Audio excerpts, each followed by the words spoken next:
경상북도 구미시에 가면은 구미 상모교회라고 하는 교회가 있다고 합니다. 과거 박정희 대통령이 어린 시절 다녔던 교회로 알려져 있는데, 박정희 대통령 그 생가 뒤에 바로 이 교회가 있다고 합니다.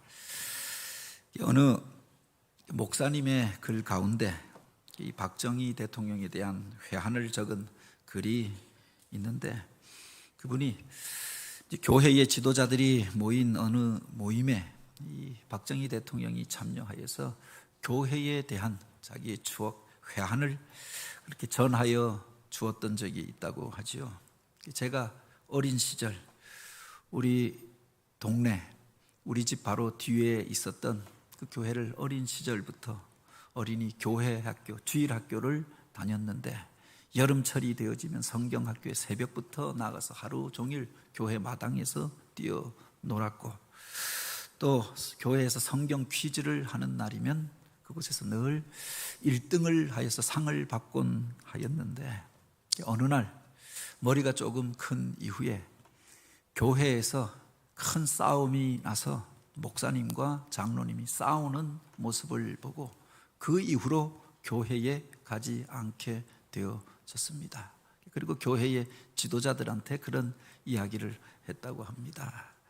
바로 나 같은 사람이 나오지 않도록 교회가 하나가 되어서 교회에서 싸움과 갈등이 아니라 사람들에게 본이 되어지는 그런 일들 좀 해 주십시오. 그렇게 말했다고 하지요. 이분에 대한 평가는 사람마다 다르고 또 극단적으로 갈려지는 인물입니다. 근데 적어도 분명한 것은 기독교인으로 그렇게 죽음을 맞이하고 이 세상을 떠나간 것이 아니다라고 하는 겁니다. 세상 가운데에서는 자기가 원하는 어떤 목표를 위하여서 열심히 살고 목표를 향하여 달려갔는지 모르겠지만, 하나님과 상관없는 자리 가운데에서 그렇게 애쓰고 수고하고 살다가 그렇게 비극적인 생애를 마치게 되었던 인물이 바로 박정희 대통령이 아닙니까? 그래서 이분에 대한 회한이 있는 겁니다. 안타까운 것이 그가 어려서부터 다녔던 그 교회 계속 잘 다녔다라고 하면 어떠했을까? 물론 그 반대로 이야기할 때 북쪽에서 지도자로 위대한 수령이라고 불리어지는 김일성 주석이라고 하는 이도 사실은 그 집안이 기독교 집안에서 태어났던 사람입니다. 그 어머니가 강반석이라고 해서 신앙적인 이름을 가졌던 인물이고, 그 외할아버지가 바로 평양 칠골 교회 장로였고, 그 외삼촌이 그 교회의 목사였던 사람이지요. 그런데 어찌되었든 그가 나중에 교회에 대한 반감을 가지게 되어집니다. 일제 후반기 교회가 바로 그 친일 그 사역에 부역하고 신사 참배를 독려하고 또 이런 것들을 통하여 교회의 회의를 갖게 되어지고 교회를 떠나게 되어졌던 사람이다라고 하는 겁니다.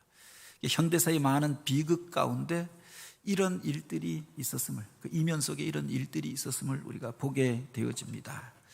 세상 가운데 어떤 사람들은 세상의 일로 인하여 낙심하고 또 방황하다가 좋은 교회를 만나서 회심하고 예수를 믿게 되어지고 인생을 결단하여서 그리스도인으로 이제 복된 삶을 살다가 하나님 앞에 나아가는 그런 인생이 있는 반면에, 신앙으로 시작하고 믿음으로 시작하였다가 교회 안에서 사람으로 인하여 상처받고 그 교회 때문에 또 신앙의 그 근본까지 흔들리게 되어져서 교회를 떠나고 신앙을 떠나서 나중에는 반기독교적인 인물이 되어진 경우들도 우리가 많이 보게 되어지는 것 아닙니까? 바로 우리 신앙생활에 교회가 이만큼 중요하다라고 하는 겁니다. 어떤 분들은 복음을 전할 때 교회에 대한 부정적인 이야기들을 이야기합니다. 내가 어렸을 때 또는 내가 살면서 바로 어느 교회 옆에서 살았는데 예수 믿는 어떤 사람을 잘 알고 있는데 그에게 받았던 상처 때문에 예수를 받아들이지 아니하는 사람들도 있습니다. 어떤 이들은 낙심하고 실망하였다가 예수 믿는 그 사람 때문에 또 예수 믿는 그 무리들, 그 그 공동체, 그 교회를 통하여서 인생의 빛을 발견하고 미래에 대한 비전을 발견하고 전혀 다른 인생을 살게 된 이들도 있지 않느냐라고 하는 겁니다. 교회가 그만큼 그 신앙생활에 또 이 땅 가운데 중요한 역할을 하고 있다라고 하는 겁니다. 요한계시록 1장과 2장에 보면은 환란의 시대, 박해의 시대 가운데 사도 요한에게 보여주었던 환상을 기록하고 있습니다. 그때 그가 세상의 것들로 인하여 낙심하고 밤모섬에 갇혀서 또 그렇게 절망하게 되어졌을 때 놀라운 음성을 듣게 되어지고 환상을 보게 되어지는데, 금 촛대가 7개가 세워져 있는 그 사이로 주님과 같으신 분이 흰 옷을 입고 빛나는 그 옷을 입고 불꽃 같은 눈으로 그 입에서는 바로 양날의 검과 같은 그 검이 쏟아져 나오는 그 놀라우신 영광을 간직하신 그 분이 7 금촛대 사이로 운행하시는 것들을 보게 되어지죠. 그런데 그 오른손에 7 별을 붙잡고 있더라라고 그렇게 기록하고 있습니다. 그리고 그 뒤에 보면은 바로 그 의미에 대하여서 바로 천사가 깨닫게 하여 주는 말씀이 기록되어져 있죠. 이 7 금촛대는 이 땅에 있는 7 교회를 말하느니라 라고 하고, 그가 붙잡고 있는 7 별은 교회의 사도들이라, 주님의 사자들을 의미한다라고 하였습니다. 세상 가운데 환란이 있지만 그 주님께서 당신의 뜻을 이 교회를 통하여 펼쳐가고 계시고, 바로 그 교회 사이를 운행하면서 당신의 영광을 나타내고 계시고, 그 속에서 세상에서 많은 사람들이 믿는 자들을 핍박하고 박해하지만 주님께서 바로 주의 사자들을 붙잡고 계시고, 그들을 통하여서 바로 하나님의 말씀들을 증거하게 하시고 영혼을 새롭게 하시고 새 일들을 행하여 가심을 그로 알게 하여 주셨던 거지요. 그리고 그 환상 가운데서 바로 각 교회에게 주시는 말씀들을 기록하고 있는데, 그 7 교회는 역사상 일어났던 그 수많은 교회를 대표하고 표상하는 교회들이 아니냐라고 하는 겁니다. 마태복음 16장에 보면은 그 가이사랴 빌립보에서 베드로가 드렸던 놀라운 신앙 고백을 기록하고 있습니다. 주는 그리스도시요 살아계신 하나님의 아들이십니다. 고백하는 그를 주님께서 기뻐 여기시고 내가 이 반석 위에 교회를 세우리라 라고 약속하시고 음부의 권세가 이기지 못할 것이다 라고 그렇게 말씀하십니다. 그리고 놀라운 축복의 말씀을 주시는데, 바로 이 교회에 내가 너희에게 천국 열쇠를 주리니 내가 땅에서 묶으면 하늘에서도 묶일 것이고 내가 땅에서 풀면 하늘에서도 풀리리라. 이 땅의 문제들을 묶기도 하고 푸는 권세가 교회에 있다라고 한 말씀이고, 천국 문을 열고 하나님의 능력과 영광을 나타내는 통로로 이 교회를 사용해 주겠다라고 약속하여 주신 말씀이 아닙니까? 교회가 이 시대 가운데 그만큼 중요하다라고 하는 겁니다. 주님의 시선이 멈추어져 있는 곳, 주님의 관심이 머물러 있는 곳, 이 땅에 있는 수많은 기관들이 있고 모임들이 있고 사람들의 만남과 또 일들이 있지만 그 중에 주님의 관심이 집중되어져 있고 주님의 구원의 역사를 펼쳐가는 곳이 교회였다라고 하는 겁니다. 물론 이 교회가 어떤 교회이냐라고 하는 것은 또 우리가 그 이후에 하나님이 기뻐하시는 교회로 세워가야 할 책임이 이 땅에 있는 성도들에게 있는 거죠. 세상에 수많은 교회가 있는데 하나님의 영광을 가리는 교회도 있었던 것 아닙니까? 7개의 교회가 있었는데 주님 앞에 칭찬받고 하나님의 영광을 나타내는 교회는 그 중에 2 교회밖에 없었고, 그 중에 대다수의 교회가 주님 앞에 책망받고 첫사랑을 떠나고 살아있는 것 같으나 죽은 듯한 교회도 있었고, 이제는 그 촛대를 옮겨가리라 그렇게 하나님의 무서운, 주님의 무서운 경고의 말씀을 듣게 되었던 교회도 있었던 것 아닙니까? 우리 교회는 어떤 교회인가? 세상 사람들이 또는 교회에 다니는 어떤 사람들이 교회에 대하여 이야기합니다. 그 교회는 결국 그 교회에 속한 성도들이 세워가고 만들어가는 것 아닙니까? 어떤 이들이 자기 교회에 대해서 이렇게 평가합니다. 결국 자기가 속한 자기 몸의 지체를 자기 몸을 향하여서 비난하고 공격하는 거죠. 내가 어떤 사람이냐에 따라서 그 교회가 달라질 수 있다라고 하는 겁니다. 오늘 우리가 어떤 교회를 세워가고 있느냐, 우리 개봉교회는 어떤 교회라고 생각하십니까?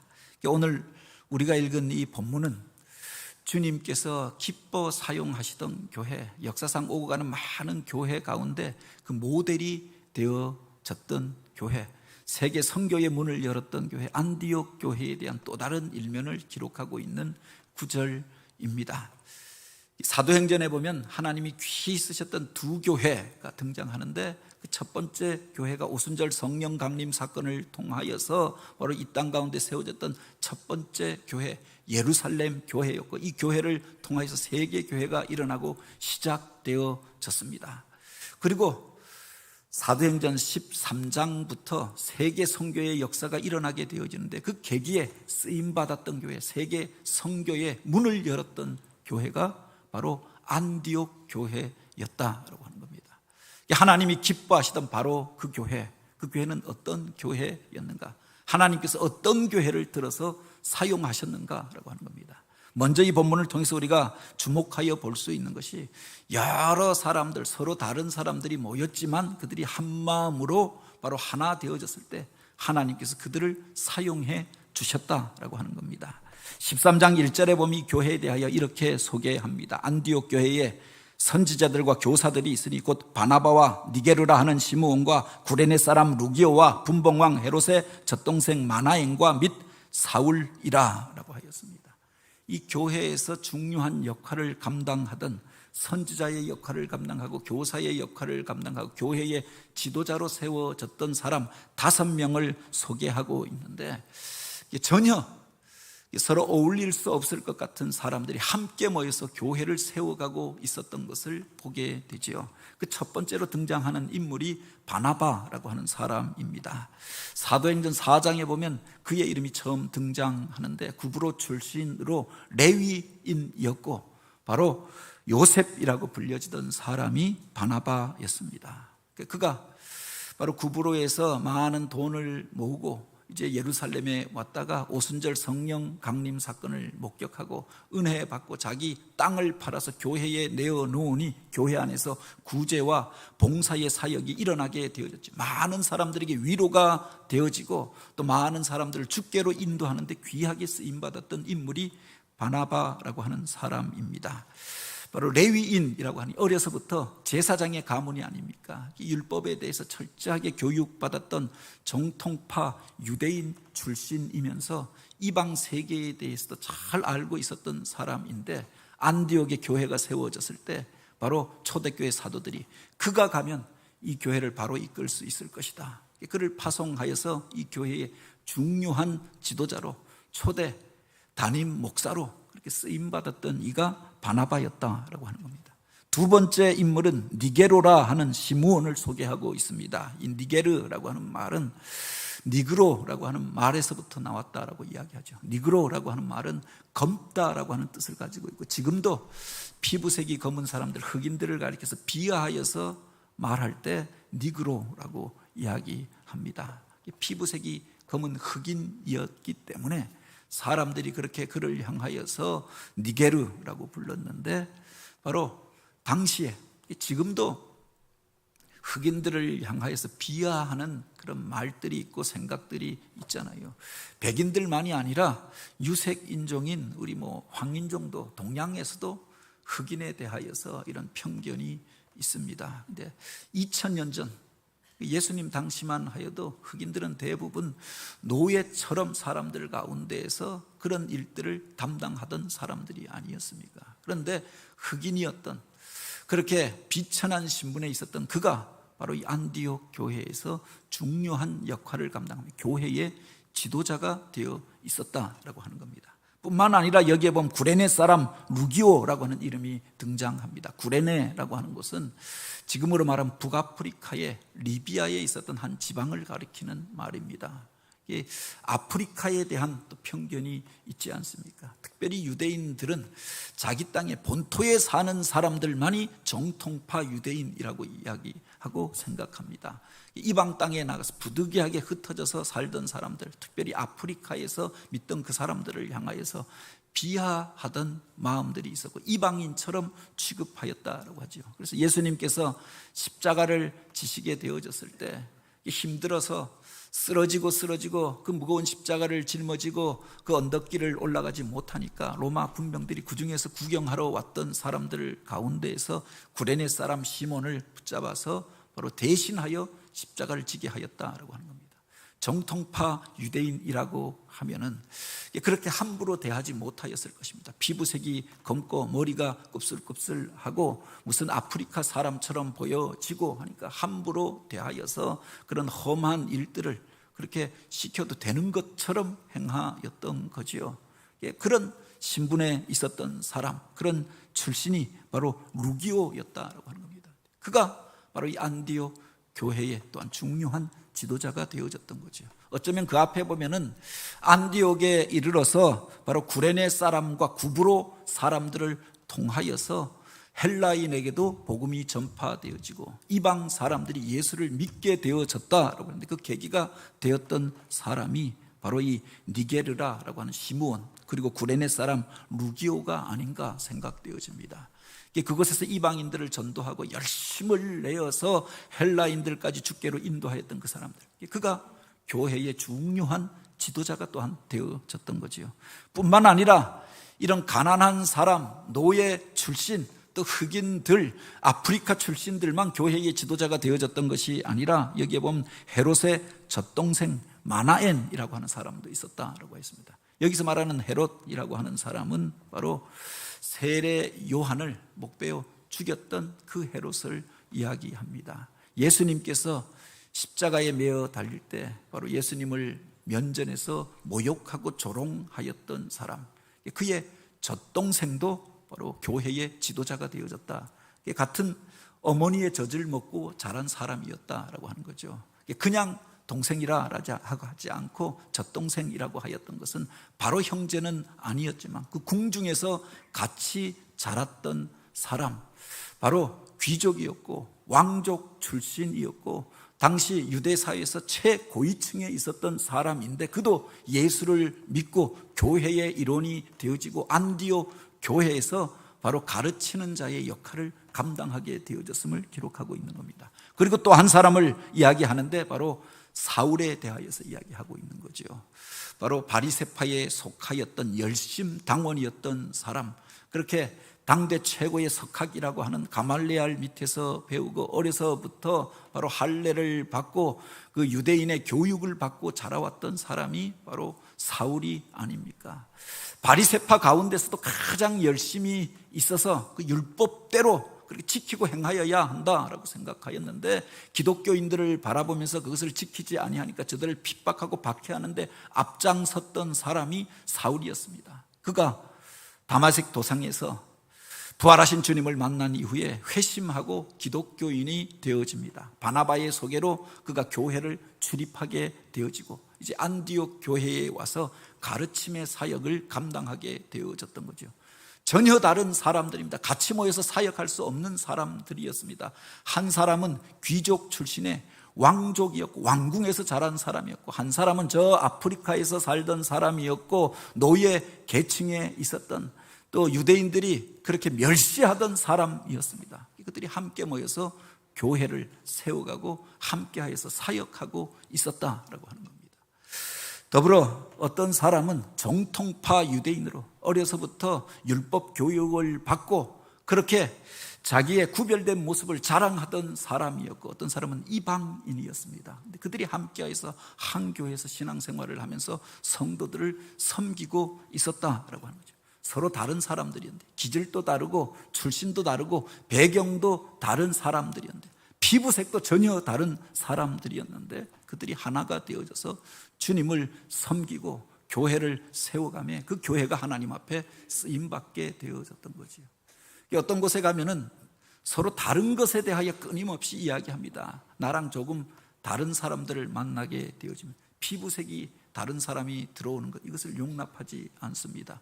문화가 조금 다르다라고 하면 그것으로 인하여서 다른 사람을 향하여서 평가하고 판단하고 재단합니다. 자기 동향 사람들끼리 모입니다. 같은 세대들끼리만 모입니다. 다른 사람이 들어오는 것을 불편하게 여기는 이들도 있죠. 그런데 안디옥 교회는 그렇지 아니하였다라고 합니다. 서로 다른 사람들이 연합하여서 출신과 배경이 다른 그 사람들이 하나가 되어져서 주님의 일들을 행할 때 하나님의 영광이 나타나고 하나님이 쓰시는 교회로 한 시대에, 새로운 시대의 문을 여는 교회가 되어졌다라고 하는 겁니다. 안디옥에 가보면은 물론 나중에 안디옥 교회라, 지금도 안디옥 교회라 불려지는 교회가 이렇게 우뚝 세워져 있습니다만, 원래 안디옥 교회가 시작되어졌던 자리라고 해서 안디옥이라고 하는 그 도시의 외곽에 한 작은 동굴 안에 처음 성도들이 모였던 흔적들이 남겨져 있고, 바로 그것을 방문하는 사람들이 들으게 되는 곳이 있다라고 합니다. 그곳에 갔다 온 분들이 그런 이야기를 합니다. 그 공간이 작고 몇 명 들어가지도 못하겠던데, 안디옥 교회가 유명해서 그렇게 수많은 사람들이 모이는 큰 예배당이 있을 것이라 라고 생각했는데, 그 작은 동굴 안에 고작해야 20명, 30명 모일 수 있는, 많이 들어가야 40명이 넘을 수 없는 그곳에서 바로 이런 위대한 교회가 시작되어졌다니 놀라고, 또 그런 이야기들을 하는 것을 들은 적이 있습니다. 큰 교회가 아니었다라고 하는 겁니다. 숫자가 많이 모이는 몇천 명씩 모이는 교회도 아니었습니다. 쫓겨난 사람들에 의하여, 환난 당한 사람들에 의해서 각지에서 그렇게 흩어져서 그곳으로 모여든 그 사람들에 의하여서 시작된 교회였습니다. 출신과 배경이 다르지만 다 어려운 상황 속에 있었지만 하나가 되어져서 하나님의 뜻을 구하고 나아갈 때 그들을 통해서 하나님께서 당신의 일들을 이루셨던 거지요. 어떤 곳에 가면 다른 것에 대하여 끊임없이 이야기합니다. 과거에 미국에 가면은 백인들만 다니는 교회가 있고 흑인들만 다니는 교회가 있고, 지금도 그렇다. 남아공에 가면은 바로 백인들만 들어올 수 있는 교회가 있다라고 합니다. 우리나라에도 처음 복음이 전파된 이후에 양반으로서 예수를 믿었는데 쌍놈들과 같이 예배할 수 없다. 그래서 양반들이 따로 나가서 만든 교회가 있고, 그렇게 백정들, 진짜 사람들이 그렇게 같이 어울리지 않으려고 하는 사람들끼리 모였던 교회도 있다라고 합니다. 그렇게 어떤 사람들만 모이는 교회, 오늘 우리가 나와 다른 사람들을 허용하지 않는다라고 하면은 사실은 새 일들을 행하기 쉽지가 않은 것 아닙니까? 그래서 그런 유명한 일화가 있지 않습니까? 어느 흑인 청년이 여행을 하러 갔다가 교회당이 있어서 마침 주일이기 때문에 예배를 드리러 갔는데, 그 앞에서 바로 안내하던 사람들이 그 길을 막더라라고 하는 겁니다. 피부색이 검기 때문에. 이것은 백인들만 들어와서 예배하는 교회인데 흑인들은 들어올 수 없습니다. 막고 쫓아내 버린 겁니다. 너무 답답하고 억울해서 예배 드리러 갔는데 안내한다고 하는 사람들이 예배당에 못 들어오게 하니까 그 앞에서 서성거리면서 울적한 마음을 달래고 있는데, 또 다른 사람이 저쪽에서 그렇게 예배당에 들어가지 못하고 서성이고 있는 것들이 보여져서 나와 같은 처진가 보다. 그래서 다가가 보니까 그 얼굴이 예수님의 모습을 하고 있더라. 그래서 그에게 그렇게 질문했다고 하죠. 예배 시간이 다 되어졌는데 왜 주님께서 예배당에 안 들어가고 계십니까? 라고 하니까 그 주님께서 그렇게 말씀했다고 하죠. 나도 피부색이 다르다고 저들이 들어오지 말라고 하더구나. 그래서 답답해 하시더라. 그래서 자기를 위하여 함께 울어주시는 주님을 만났던 경험, 지어낸 이야기인지 실제 경험인지 다 알 수는 없지만 이런 일들이 있잖아요. 오늘 우리가 구분하기 시작하면, 나와 다른 사람들을 구분하기 시작하면, 그래서 쳐내기 시작하면은 사실은 주님도 그 공동체 안에 들어올 수가 없는 거죠. 우리와 똑같이 생기신 분이 아니고, 우리와 피부색이 같은 분이 아니고, 똑같은 배경을 가진 분이 아니잖아요. 그래서 나와 같은 사람들만 모이기 시작한다라고 하면 그곳에 주님도 끼어들 자리가 없고 주의 성령이 임재하실 수도 없을 뿐만 아니라 하나님의 영광을 나타낼 수가 없는 것 아닙니까? 단지 인간적인 모임으로 그쳐지지 않겠느냐. 서로 다른 사람들이 서로의 다름을 인정하고 하나 되어져서 하나님의 뜻을 구하고 나아갈 때 하나님께서 이 교회를 사용하신 줄 믿으시기 바랍니다. 더하여 이 안디옥 교회는 영적인 것들을 추구하는, 기도하는 교회였다라고 하는 겁니다. 여기에 보면은 중요한 전환기가 되어졌을 때, 물론 그 시대의 상황이 그렇게 신앙생활하기에 좋은 상황이 아니었던 것을 우리 사도행전의 역사를 통해서 우리가 잘 알고 있습니다. 유대인들이 끊임없이 쫓아와서 믿는 자들을 박해합니다. 당시에 권력을 가지고 있었던 유대 지역에서는 헤롯이 믿는 자들을 잡아서 감옥에 가두고 또 순교의 죽음을 당하던 시대였고, 그 이후에 또한 로마 제국을 통하여서도 이런 박해가 시작되어지던 즈음이 아닙니까? 박해와 환란이 있었고, 그렇게 더욱 하나님의 뜻을 구하게 되던 때가 아니었을까? 본문에 보면 이렇게 기록합니다. 저들이 주를 섬겨 금식할 때에 성령께서 이르시되 내가 불러 시키는 일을 위하여 바나바와 사울을 따로 세우라 하시니, 이 교회가 주를 섬기는데, 여기서 섬긴다라고 하는 말은 예배하다라고 하는 말과 동일한 의미로 사용되어지죠. 저들이 하나님을 예배하는데, 함께 모여서 예배하는데 어떻게 예배했느냐? 금식하며 기도하며 예배했다라고 하는 겁니다. 이 시대 가운데 하나님의 뜻이 무엇인지, 오늘 우리가 쫓겨나서 이 안디옥까지 이르게 되어졌는데, 서로 다른 사람들, 쫓겨난 사람들이 모여서 이곳에서 함께 하나님을 섬기게 되어졌는데, 하나님의 뜻이 어디에 있고 하나님이 기뻐하시는 일들이 어디 있는지 금식하면서 기도하며 하나님 앞에 나아갔다라고 하는 겁니다. 그냥 모여서 인간적인 말로 서로 위로하고 그렇게 우리가 잘 지내보자 친교하는 것으로 끝난 것이 아니라 하나님의 뜻을 구하며 기도하던 교회였다. 영적인 것을 구하던 교회였다라고 하는 겁니다. 그들 가운데 성령께서 임재하시고 성령의 감동하심을 통하여서 바로 성령이 주시는 음성을 그들이 듣게 되어졌던 거죠. 한 사람이 은혜 받고 그 말씀을 전하였던 것이 아니라 온 교회가 함께 기도하면서 성령의 분명하신 감동하심을 받아서 이 성령께서 우리에게 주시는 말씀이다 깨닫게 되었다라고 하는 겁니다. 이 교회가 영적으로 깨어있던 교회, 기도하던 교회였음을 알 수가 있지 않습니까? 위기의 시대 가운데, 전환의 시대 가운데 하나님의 뜻이 무엇인가 분별하기 위해서는 오늘 우리가 특별한 모습으로 기도해야 할 때가 있잖아요. 날마다 금식하라고 하는 게 아닙니다. 주님께서 함께 계실 때, 너희들 가운데 있을 때, 혼인잔치 자리 가운데 있을 때에는 금식하지 아니하나니, 우리가 기뻐해야 하고 서로를 축복해야 하고 함께해서 또 힘내어 그렇게 그 사역을 감당해야 할 때가 있습니다. 그러나 그 뜻이 불분명할 때, 어려운 일들이 우리 가운데 닥쳐오게 될 때, 위기의 상황을 지나가게 될 때, 또한 그때에는 금식해야 하리니 라고 말씀하시지 않았습니까? 환난 당하여 쫓겨왔던 그들이 금식하며 하나님 앞에 기도하였고 금식하며 하나님 앞에 예배함으로 나아갔다라고 합니다. 그때 성령께서 그들에게 주시는 음성을 듣게 되어지고 성령이 기뻐하시는 일들을 위하여서 결단하게 되어졌던 거죠. 기도하는 그들을 통해서 하나님께서 당신의 일들을 행하시고, 그냥 기도하는 정도가 아니라 자기의 육체의 필요를 내려놓고 결단하며 하나님의 뜻을 구하는 그들에게 당신의 뜻을 깨닫게 하시고 알게 하시고 그들을 사용하여 주시는 줄 믿으시기 바랍니다. 신앙생활을 오래 하면서도 평생 예수 믿었다라고 하는데 성령에 대한 어떤 체험도 없고 영적인 것들에 대하여 믿지 않고도 교회 안에서 세례받고 직분받고 교회의 중직자가 되는 경우도 얼마나 많이 있습니까? 그러니 그들이 교회의 지도자가 되어지고 교단에서 어떤 일들을 맡게 되어졌을 때 하는 일들이 영적인 일들이 아니라 바로 세속적인 일들, 세상의 방식으로 그 일들을 행하려고 하다가 바로 그 속에서 갈등과 문제가, 세상에서 일어나는 문제와 똑같은 문제가 교회 안에서 일어나기도 하는 것들을 우리가 보게 되지 않습니까? 주님의 일들은 영적인 일이기 때문에 바로 오늘 우리가 영적으로 깨어 있을 때, 영적으로 기도할 때 하나님께서 기도하는 그들을 통해서 하나님의 일들을 이루어 가시는 줄 또한 믿으시기 바랍니다. 더하여 그들이 주님의 뜻을 깨닫고 행하였던 일들이 있죠. 하나님이 가장 기뻐하시는 그 일을 위하여 영혼 구원의 최우선을 두고 그 일을 계획하고 진행하였다라고 하는 겁니다. 하나님의 뜻이 무엇인가? 오늘 우리가 그렇게 이야기할 때가 있습니다.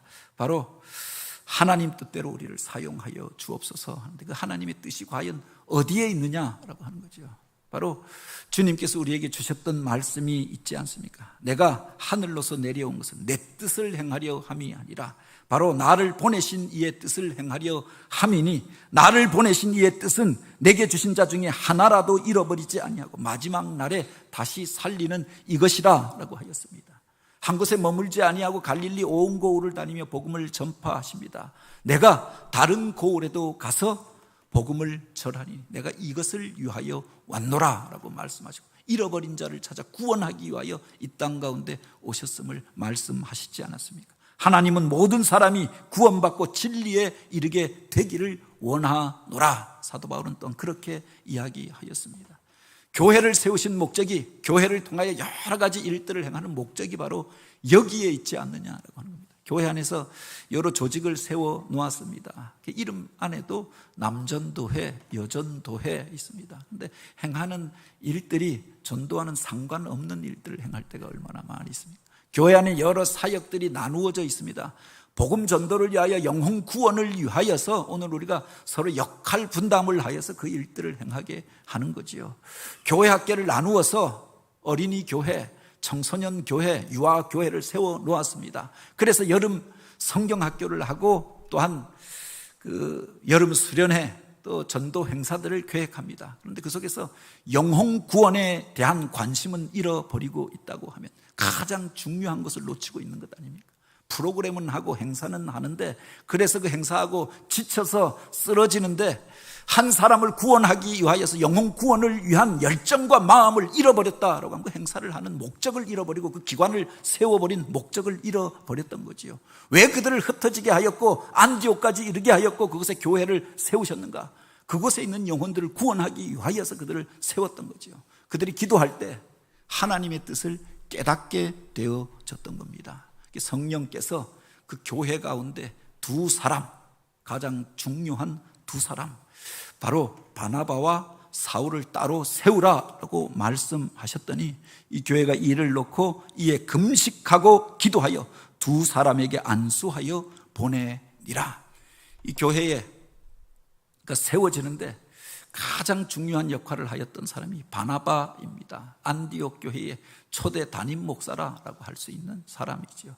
그가 자기의 한계를 느끼고 그가 다소에 내려가 있던 사울을 불러서 이 교회에서 교육을 담당하게 하였고 가르침의 일들을 담당하게 하여서 둘의 동력을 통하여서 이 교회가 부흥하고 그곳에서 많은 사람들 가운데 그리스도인이라 불려지게 되었다라고 했습니다. 이 교회가 부흥하는데 가장 중요한 역할을 하였던 사람이 바나바와 사울이었다라고 하는 겁니다. 그런데 성령께서 이 두 사람을 따로 구별하여 세우라라고 하시더니 그들을 선교사로 파송하라라고 하였던 겁니다. 쉽지 않은 일이잖아요.